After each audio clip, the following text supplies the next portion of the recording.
bangunan candi. Ya, sementara di Candi Arjuna ini atau di Dieng ini ada 400 candi. Ya, bahkan saat itu bisa 3 atau 4 masjid besar. Baik. Kemudian yang ada di depan kita ini ada Candi Arjuna itu sendiri. Candi ini sama persis dengan kuil yang ada di India Selatan. Karena secara arsitektur bangunannya hampir mirip atau hampir sama. Kalau di India sana namanya kuil di Targon, di sini namanya Candi Arjuna. Nah, kemudian di depannya itu terdapat mandapa atau candi perwara atau candi pendamping atau pengiring, namanya Candi Semar. Kemudian di sebelah selatan Candi Arjuna terdapat candi yang tidak memiliki puncak, kemudian memiliki relief atau pahatan Trimurti, yaitu 3 dewa utama umat Hindu, ini namanya Candi Srikandi.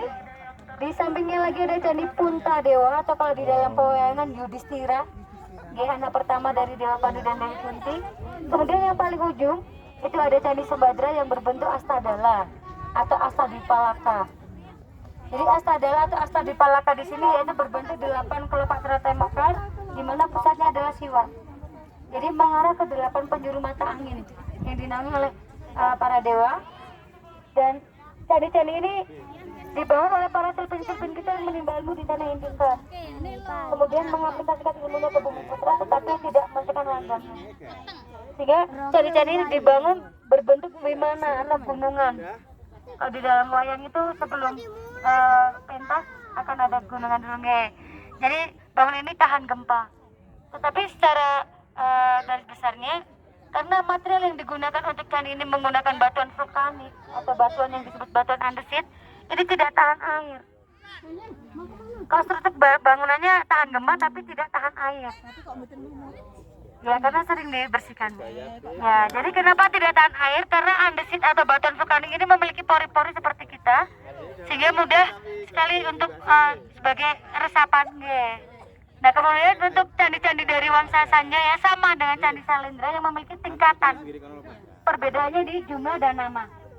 Kalau di Sanjaya ini hanya ada tingkatan, yaitu Burloka, kemudian Duarloka dan Sarwaloka. Jadi di bagian permukaan tanah ada batuan yang mendorong ke depan atau keluar, itu yang disebut batur atau pondasinya. Penampil luar itu yang di bawah namanya Burloka, yaitu kedudukan mereka para pendosa, termasuk saya.